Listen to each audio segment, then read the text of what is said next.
अस्सलामुअलैकुम दोस्तों, अक्सर ऐसा होता है कि कोई शख्स आपको बहुत इज़्ज़त और एहतराम देता है। जब आप उसे मैसेज करते हैं आपको वो बहुत जल्द रिप्लाई देता है, लेकिन कुछ अरसे बाद वो ऐसा बदल जाता है कि आपके मैसेजेस को इग्नोर करने लग जाता है। आपकी बातें उसके नज़दीक अहमियत की हामिल नहीं रहती। तो ऐसी क्या वजूहात हैं कि एक इंसान दूसरे इंसान को धोखा देता है या छोड़ कर चला जाता है? उन तमाम वजूहात पर आज हम बात करेंगे, इसलिए वीडियो को लास्ट तक लाजमी देखिएगा क्योंकि इसमें आप ही का फ़ायदा है। एज़ यूजुअल अगर आप मेरे चैनल पर नए हैं तो इसको फटाफट सब्सक्राइब कर लें ताकि इस तरह की मज़ीद मुफीद और इंटरेस्टिंग वीडियोस आप तक बआसानी पहुंचती रहें।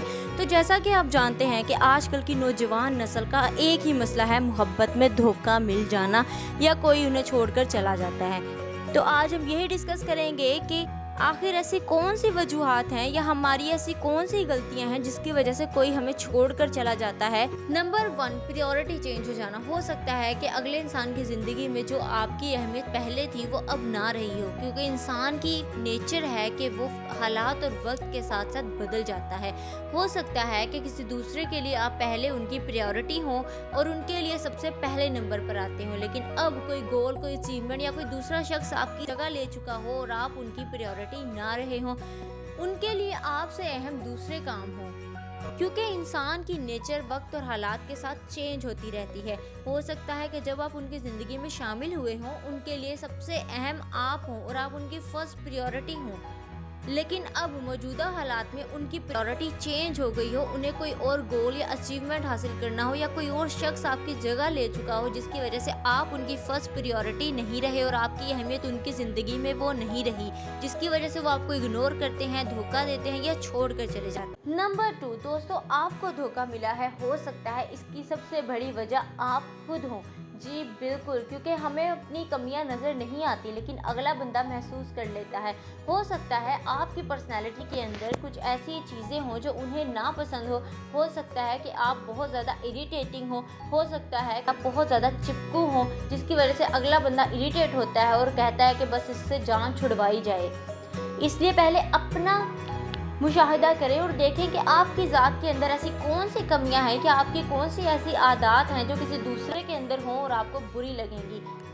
इसके लिए एक बहुत यूज़फुल टेक्निक है, वो ये कि आप पेपर और पेंसिल लीजिए और उस पेपर के ऊपर वो तमाम पर्सनैलिटी ट्रेट्स और आदत लिखें जो आपको किसी दूसरे के अंदर नहीं पसंद। फॉर एग्जांपल झूठ बोलना, हर वक्त इरिटेट करना, हर वक्त मैसेज करना, जो भी ऐसी आदत आपको किसी दूसरे के अंदर नहीं पसंद, उन तमाम आदत की लिस्ट बनाइए और फिर देखिए कि इनमें से कौन कौन सी आपके अंदर मौजूद हैं। जब आप ये जान लेंगे कि आपको दूसरों में कौन कौन सी आदत अच्छी नहीं लगती और वही आदतें आपके अंदर खुद भी मौजूद हैं, तो आपको खुद ही एहसास हो जाएगा कि जब आप किसी दूसरे की ये बात या ये आदत बर्दाश्त नहीं कर सकते तो कोई तीसरा आपकी ये बात और आदत कैसे बर्दाश्त कर सकता है।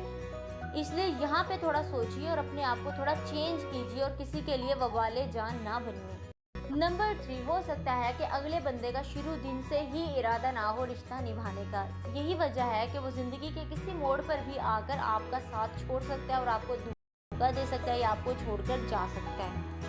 यानी जिसे हम बहुत सिंसियर समझ रहे होते हैं, एक्चुअल में वो सिंसियर नहीं होता बल्कि एक टाइम पास के तौर पर आपको लेके चल रहा होता है, और जब उसकी प्रायोरिटी बदलती है या उसको ज़िंदगी में कोई दूसरा टाइम पास मिल जाता है तो वो आपको छोड़कर चला जाता है, और ये चीज़ हमें बहुत टाइम के बाद समझ में आती है। इसलिए जो भी अपने लिए चूज़ करें उसको पहले ठोक बजाकर चेक कर लीजिए कि आया वो आपको ज़िंदगी के किसी मोड़ पर छोड़ कर तो नहीं जाएगा।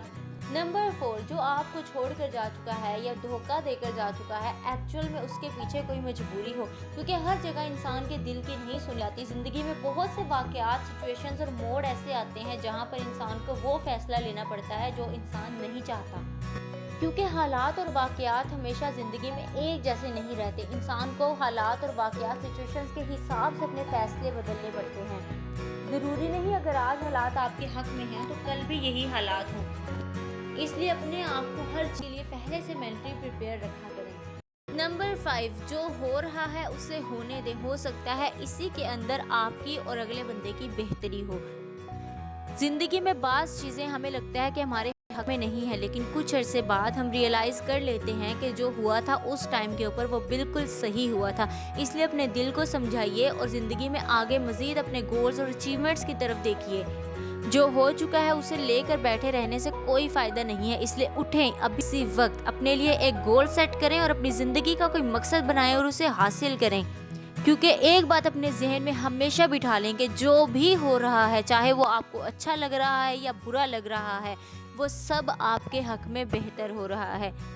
उम्मीद है आज की ये छोटी सी वीडियो आपको बहुत अच्छी लगी होगी। अगर अच्छी लगी है तो लाइक कर दें। मिलते हैं अगली वीडियो में, तब तक के लिए अल्लाह हाफिज़।